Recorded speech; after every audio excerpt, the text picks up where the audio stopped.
Ambani news ಗೆ ಸ್ವಾಗತ. ಪ್ರತಿದಿನ ನ್ಯೂಸ್ ಅಪ್ಡೇಟ್ಗಾಗಿ ಸಬ್ಸ್ಕ್ರೈಬ್ ಮಾಡಿ, ಲೈಕ್ ಮಾಡಿ, ಶೇರ್ ಮಾಡಿ. ದಶಮಾನೋತ್ಸವ ಸಂಭ್ರಮ, ಸಂಸ್ಕಾರಯುತ ಶಿಕ್ಷಣದ ಮಹತ್ವ ಸಾರಿದ ಗಣ್ಯರು. ವರದಿ. ನಮಸ್ಕಾರ. ಅಂಬಾನಿ ನ್ಯೂಸ್ ವೀಕ್ಷಕರಿಗೆ ಸ್ವಾಗತ. ಮಕ್ಕಳ ಶೈಕ್ಷಣಿಕ ಬೆಳವಣಿಗೆಗೆ ಶಾಲೆಯ ಪಠ್ಯದಷ್ಟೇ ಮನೆಯಲ್ಲಿ ಪಾಲಕರು ನೀಡುವ ಸಂಸ್ಕಾರವು ಬಹಳ ಮುಖ್ಯ ಎಂದು ಸಿಟಿಜನ್ ಶಾಲೆ ಸಂಸ್ಥಾಪಕ ಅಧ್ಯಕ್ಷರಾದ ರಾಮಚಂದ್ರ ರೆಡ್ಡಿ ತಿಳಿಸಿದ್ದಾರೆ. ಸುದ್ದಿ ವಿವರ. ತಾಲ್ಲೂಕಿನ ಹಂಡಿಗನಾಳ ಗ್ರಾಮದ ಬಾಲಾಜಿ ಕನ್ವೆನ್ಷನ್ ಹಾಲ್ನಲ್ಲಿ ಶನಿವಾರ ಹಮ್ಮಿಕೊಂಡಿದ್ದ ಶಿಡ್ಲಘಟ್ಟದ ಸಿಟಿಜನ್ ಶಾಲೆಯ ದಶಮಾನೋತ್ಸವ ಕಾರ್ಯಕ್ರಮವನ್ನು ಉದ್ಘಾಟಿಸಿ ಅವರು ಮಾತನಾಡಿದರು. ಮನೆಯೇ ಮೊದಲ ಪಾಠಶಾಲೆ, ಪಾಲಕರೇ ಮೊದಲ ಶಿಕ್ಷಕರು ಎಂದು ಸಾರಿದ ರಾಮಚಂದ್ರ ರೆಡ್ಡಿ ಅವರು, ಸಂಸ್ಕಾರಯುತ ಶಿಕ್ಷಣವು ಮಗುವಿನ ವ್ಯಕ್ತಿತ್ವ ಮತ್ತು ಸಾಮಾಂಗಿಕ ಮೌಲ್ಯಗಳನ್ನು ರೂಪಿಸುತ್ತದೆ. ಶಾಲೆಯಲ್ಲಿ ಕಲಿತ ಜ್ಞಾನವನ್ನು ಸಮಾಜದಲ್ಲಿ ಸದುಪಯೋಗಪಡಿಸಿಕೊಳ್ಳಲು ಸಂಸ್ಕಾರದ ಅಗತ್ಯವಿದೆ. ಕೇವಲ ಪಠ್ಯವಷ್ಟೇ ಅಲ್ಲದೆ ವಿದ್ಯಾರ್ಥಿಗಳು ಕ್ರೀಡೆ ಮತ್ತು ಸಾಂಸ್ಕೃತಿಕ ಚಟುವಟಿಕೆಗಳಲ್ಲೂ ಸಕ್ರಿಯವಾಗಿ ಪಾಲ್ಗೊಂಡು ಉತ್ತಮ ಆರೋಗ್ಯ ಹಾಗೂ ದೇಹದಾರ್ಢ್ಯ ಬೆಳೆಸಿಕೊಳ್ಳಬೇಕು ಎಂದು ಕರೆ ನೀಡಿದರು. ಇದೇ ಸಂದರ್ಭದಲ್ಲಿ ಮಾತನಾಡಿದ ಶಾಲೆಯ ಪ್ರಾಂಶುಪಾಲರಾದ ಶಿವಣ್ಣ ಅವರು, ಸಿಟಿಜನ್ ಶಾಲೆಯು ಸತತ 10 ವರ್ಷಗಳಿಂದ 100ಕ್ಕೆ 100ರಷ್ಟು ಫಲಿತಾಂಶ ದಾಖಲಿಸುತ್ತಿದೆ. ನಮ್ಮ ಶಾಲೆಯ ಹಳೆಯ ವಿದ್ಯಾರ್ಥಿಗಳು ಇಂದು ವಿವಿಧ ಉನ್ನತ ಹುದ್ದೆಗಳಲ್ಲಿ ಸೇವೆ ಸಲ್ಲಿಸುತ್ತಿರುವುದು ನಮಗೆ ಹೆಮ್ಮೆಯ ವಿಷಯ ಎಂದರು. ಕಾರ್ಯಕ್ರಮದಲ್ಲಿ ಭಾಗವಹಿಸಿದ್ದ ವೈದ್ಯರಾದ ಡಾ. ಸತ್ಯನಾರಾಯಣರಾವ್ ಮಾತನಾಡಿ, ವಿದ್ಯಾರ್ಥಿಗಳು ತಮಗೆ ಜನ್ಮ ನೀಡಿದ ಪಾಲಕರನ್ನು ಹಾಗೂ ವಿದ್ಯೆ ಕಲಿಸಿದ ಗುರುಗಳನ್ನು ಎಂದಿಗೂ ಮರೆಯಬಾರದು. ಗುರು ಹಿರಿಯರ ಮಾರ್ಗದರ್ಶನದಲ್ಲಿ ನಡೆದರೆ ಜೀವನದಲ್ಲಿ ಯಶಸ್ಸು ಖಚಿತ ಎಂದು ತಿಳಿಸಿದರು. ಈ ಸಮಾರಂಭದಲ್ಲಿ ಶ್ರೀಮತಿ ಮಂಗಳಮ್ಮ, ರಂಗಾರೆಡ್ಡಿ, ಅನಿಲ್ ಚೌರಿ, ಭವ್ಯ, ಡಾ. ಅಜಯ್ ಶೇಖರ್, ಶ್ವೇತಾ, ಮದನಗೋಪಾಲ್, ಪ್ರಕಾಶ್, ಮುಖ್ಯ ಶಿಕ್ಷಕ ಎನ್. ಸತೀಶ್, ತಮೀಂ ಪಾಷಾ, ಅಶೋಕ್ ಸೇರಿದಂತೆ ಶಾಲೆಯ ಸಿಬ್ಬಂದಿ, ಪೋಷಕರು ಮತ್ತು ವಿದ್ಯಾರ್ಥಿಗಳು ಉಪಸ್ಥಿತರಿದ್ದರು. ವರದಿ.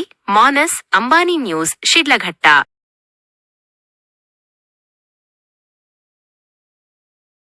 ನೀವು ವಿದ್ಯಾಭ್ಯಾಸದ ಜೊತೆಗೆ ಬೇರೆ ಕಲೆಗಳನ್ನು ಕಲ್ತ್ಕೊಳ್ಳಿ. ಒಂದು ಸಂಗೀತ, ಸಾಹಿತ್ಯ, ಅದು ಬೇರೆ. ಅಗ್ರಿಕಲ್ಚರ್ ಒಂದು ಕಲೆನೇ. ನಮ್ಮ ಹಳೆ ಗುರುಕುಲಗಳಲ್ಲಿ 64 ವಿದ್ಯೆಗಳನ್ನು ಕಲಿಸೋದು. ಆ ವಿದ್ಯೆಗಳಲ್ಲಿ ಇದೆಲ್ಲ ಒಂದು ಅಗ್ರಿಕಲ್ಚರು, ಬೇರೆ ಎಲ್ಲ ಥರದ ಕಲೆಗಳನ್ನು ಕಲಿಸೋದು. ಅದನ್ನೆಲ್ಲ ನೀವು ಕಲ್ತ್ಕೊಂಡ್ರೆ ಮುಂದೆ ನಿಮ್ಮ ಜೀವನದಲ್ಲಿ ಅದು ಬಹಳ ನಮಗೆ ಅನುಕೂಲ ಮಾಡಿಕೊಡ್ತೇವೆ. ಕಲೆಯಲ್ಲಿ ನಾನು 5 ಶ್ರೀಕೃಷ್ಣ ಪರಮಾತ್ಮ ಭಗವದ್ಗೀತೆಯಲ್ಲಿ ಹೇಳಿರ್ತಕ್ಕಂಥದ್ದನ್ನು ನಾನು ಹೇಳ್ತೀನಿ. ಯಾವುದೇ ಕೆಲಸ ಮಾಡಬೇಕಾದ್ರೂ ಕೂಡ ಭಗವಂತನಲ್ಲಿ ಭಕ್ತಿಯಿಂದ ಅವನನ್ನು ಪ್ರಾರ್ಥನೆ ಮಾಡಿ ನಿಮ್ಮ ಕೆಲಸವನ್ನು ಅದಕ್ಕೆ ಅರ್ಪಿಸಿ. ಎರಡನೇದು, ನಿಮ್ಮ ತಂದೆ ತಾಯಿ ಗುರು ಹಿರಿಯರನ್ನು ಗೌರವದಿಂದ ಭಕ್ತಿಯಿಂದ ಅವರನ್ನು ಪೂಜಿಸಿ. ಮೂರನೇದು, ನಿಮ್ಮ ಹಿರಿಯರನ್ನು ಅಕ್ಕಪಕ್ಕದವರನ್ನು ಭಕ್ತಿಯಿಂದ ಪ್ರೀತಿಯಿಂದ ನಡ್ಕೊಳ್ಳಿ. ಆಮೇಲೆ 4ನೇದು, ಪರಿಸರವನ್ನು ಚೊಕ್ಕಟವಾಗಿಟ್ಕೊಳ್ಳಿ. ನಿಮ್ಮ ಪರಿಸರವನ್ನು ಸುಂದರವಾಗಿಟ್ಕೊಳ್ಳಿ.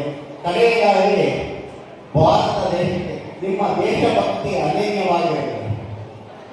Your honesty, integrity and patriotism is more important than anything.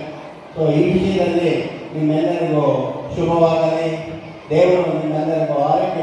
ಈ ದೇಶದ ಪ್ರಜೆ ಆಗಿರೋದ್ರಿಂದ ಮೊಟ್ಟ ಮೊದಲನೇ ಕರ್ತವ್ಯ ಇದೆ, ನಮ್ಮನ್ನು ಅಗಲಿದವರನ್ನ ಸ್ಮರಿಸುವ ಕರ್ತವ್ಯ. ಈ ದೇಶ ಜೈ ಜವಾನ್, ಜೈ ಕಿಸಾನ್, ಜೈ ವಿಜ್ಞಾನ್, ಈ 3 ಅಂಗಗಳು ಪ್ಲಸ್ ಆಡಳಿತಗಾರರು ಅನೇಕರು ಕಳೆದ ವರ್ಷದಿಂದ ಈ ವರ್ಷದವರೆಗೂ ಅನೇಕರು ದೈವಾಧೀನರಾಗಿದ್ದಾರೆ. ನಮ್ಮನ್ನು ಅಗಲಿದ್ದಾರೆ. ಅವರೆಲ್ಲರನ್ನು ಸ್ಮರಿಸಿ ಅವರ ಆತ್ಮಕ್ಕೆ ಶಾಂತಿ ಕೋರಿ 1 ನಿಮಿಷ ಮೌನಾಚರಣೆ ಮಾಡಬೇಕು ಅಂತ ತಮ್ಮೆಲ್ಲರಲ್ಲಿ ಕೇಳ್ಕೊಳ್ತೇನೆ. ದಯವಿಟ್ಟು ಅದು ಶಿಕ್ಷಣದ ಮುಖಾಂತರ ಮಾತ್ರ ಸಾಧ್ಯ ಎಂಬತಕ್ಕಂಥ ಮನಗಂಡ ದೂರಗಾಲಿ. ಆ ದೃಷ್ಟಿಯೇ ಈಗ ನಮ್ಮಲ್ಲಿ ಗ್ರಾಮೀಣ ಮಟ್ಟದಲ್ಲಿ ಕನಕನಹಳ್ಳಿ ಮತ್ತು ವೈಹುಣಸೇಹಳ್ಳಿ ಹತ್ರ SRET ಒಂದು ಶಾಲೆಯನ್ನು ಮೊದಲಿಗೆ ಆರಂಭ ಮಾಡಿದ್ರು. ಸುಮಾರು 85-86ನೇ ವರ್ಷಗಳಲ್ಲಿ ಅದು ಆರಂಭವಾಗಿ ಗ್ರಾಮೀಣ ಮಟ್ಟದಲ್ಲಿ ಹಲವಾರು ಮಕ್ಕಳು ಸೇರ್ಗಡೆ ಹೊಂದಿ ಉನ್ನತವಾದ ಹುದ್ದೆಗಳು ದೇಶ ವಿದೇಶಗಳಲ್ಲಿ ಹೋಗ್ತಾ ಇದ್ದು ಕೂಡ ನಿಮ್ಮ ಗಮನಕ್ಕೆ ತರಬೇಕಾದಂಥ ಒಂದು ಪರಿಸ್ಥಿತಿ. ಎರಡನೇದು, ಕೇವಲ ಗ್ರಾಮೀಣಕ್ಕೆ ಬೇಡ, ನಗರದಲ್ಲೂ ಕೂಡ ತನ್ನ ಒಂದು ಸುಗಂಧವನ್ನು ಹರಡಬೇಕು ಅನ್ನೋ ದೃಷ್ಟಿ ಇಟ್ಕೊಂಡು ಶಿಡ್ಲಘಟ್ಟದ ನಗರದಲ್ಲಿ ಸಿಟಿಜನ್ ಎಂಬತಕ್ಕಂಥ ಶಾಲೆ ಮುಖಾಂತರವಾಗಿ ಈ ಒಂದು ಶಾಲೆಯನ್ನು ಆರಂಭಿಸಿದರು. ಈ ಮೂಲಕ ಸುಮಾರು 2 ಶಾಲೆಗಳಲ್ಲಿ ಸಾವಿರಾರು ಮಕ್ಕಳು ಅಭ್ಯಾಸ ಮಾಡ್ತಾ ಇದ್ದಾರೆ. ಸುಮಾರು ಒಂದು 60ರಿಂದ 65 ಕುಟುಂಬಗಳಿಗೆ ಆಶ್ರಯದಾತರಾಗಿದ್ದಾರೆ ಹಾಗೂ ಮುನ್ನಡೆಗೆ ತಮ್ಮ ಪ್ರತಿಯೊಂದು ಅಕ್ಷರಕ್ಕೂ ಅದರದೇ ಆದಂತಹ ಪ್ರಧಾನತೆ ಮತ್ತು ಪ್ರಾಮುಖ್ಯತೆ. W, ವಾಚ್ ಯುವರ್ ವರ್ಡ್ಸ್, ಮಾತನಾಡುವಾಗ ಎಚ್ಚರ ಇರಲಿ.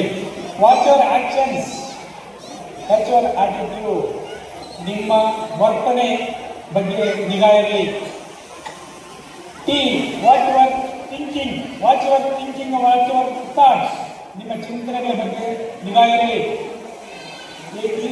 C, ವಾಚ್ ಯುವರ್ ಕ್ಯಾರೆಕ್ಟರ್, ನಿಮ್ಮ ಶೀಲ ಗುಣ ನಡತೆಯನ್ನು ನೀವು ನಿಗಾ ಉಳಿಸಬೇಕು, ಅದನ್ನು ಉಳಿಸ್ಕೋಬೇಕು. ಹೆಲ್ತ್, ನಿಮ್ಮ ಆರೋಗ್ಯವನ್ನು ಕಾಪಾಡಿಕೊಳ್ಳಿ. ಈ 5 ಸೂತ್ರಗಳನ್ನು ಪ್ರತಿಯೊಬ್ಬರು ಮೈಗೂಡಿಸಿಕೊಂಡಲ್ಲಿ ದೇಶಕ್ಕೆ ನಿಮ್ಮ ಕೊಡುಗೆ ಅಪಾರವಾಗಿ ಬಂದಿದೆ ಅಂತ ಪರಿಗಣಿಸಬಹುದಾಗಿದೆ. ಆದ್ದರಿಂದ ದಯವಿಟ್ಟು ಹೆಚ್ಚು ಮಾತಾಡೋದು ನಡೆಸಲ್ಲ. ಎಲ್ಲರಿಗೂ